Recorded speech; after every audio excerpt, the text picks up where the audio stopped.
sa clubs. Ito na naman ang paboritong shakshoka ng aking madam. Dahil meron siyang anak na dito magbe-breakfast kasama niya. Kaya ayan, nagpaluto siya ng shakshoka. Sa aking shakshoka, naglalagay po ako ng Maji Arabia. Sabi nga nila. Yan. Ito yung paborito nilang breakfast kapag may mga bisita sila. Ito talaga yung mostly yung pinaluluto nila sa akin. Yan, maglalagay ako ng hot chili. Kasi blender ko lang yung aking kamatis. Maglalagay ako ng paminta. Ay, sorry.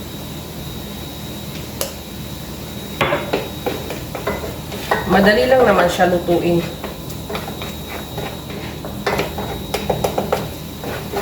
Inaan ko lang yung aking apoy.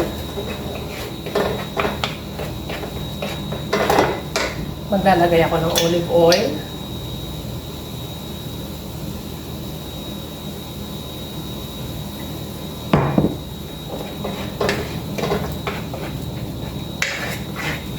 Yan. Pero in fairness, masarap siya talaga. Ilalagay ko ang aking fresh coriander. Sa atin sa Pilipinas, pinanguulam to sa white rice eh. Diba? Pero dito, ito po ang partner nila, yung Cobos. Cobos is life sa mga Arabo. Yan, ilalagay ko na yung itlog. 1, 2, 3.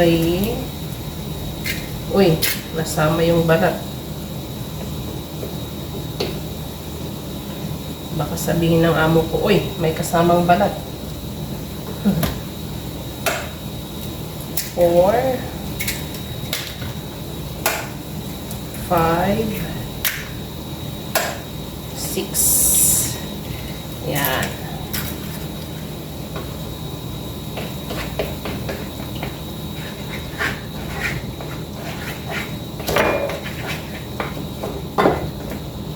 Ito yung pinaka nila kapag may mga bisita. Ito talaga yung favorite nilang breakfast or di kaya yung atay ng sheep.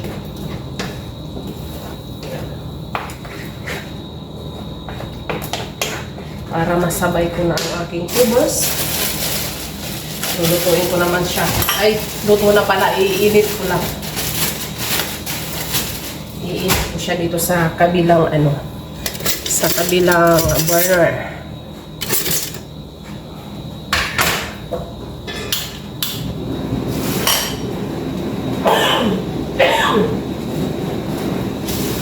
Kasi nga ako sa panintak. Ito po yung kubos. Yan, malapad.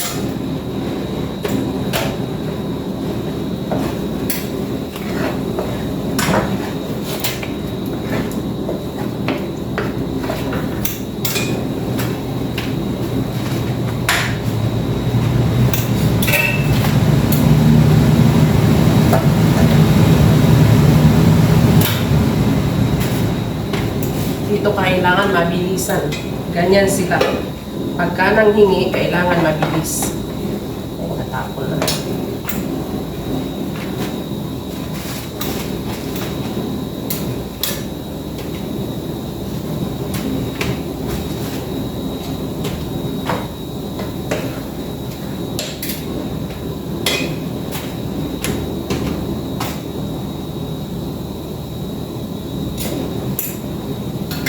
Ito yung pinaka-rice nila.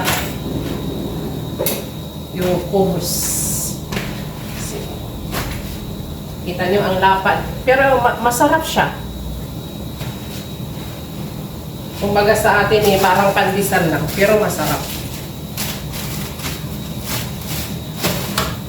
Parang plastic. Plastic.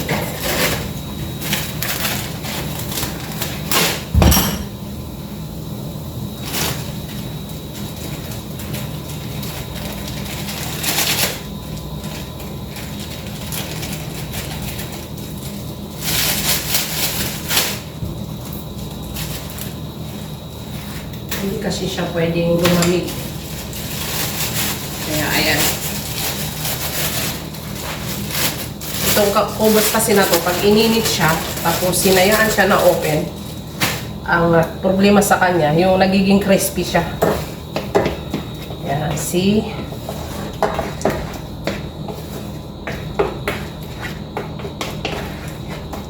Ito na po ang aking saksyoka. Ayan.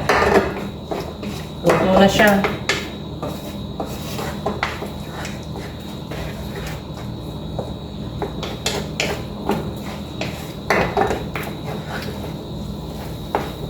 Lagyan ko lang ng konting olive oil ulit kasi hindi nila gusto kapag dry masyado. Ang olive oil naman walang problema, sabi ng amo ko.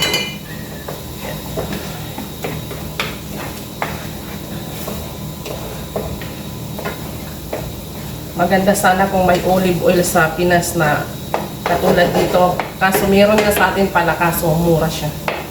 Kaya ayan. So, ayan na po ang aking for today's breakfast. Ready na po siya. Yan. Yan.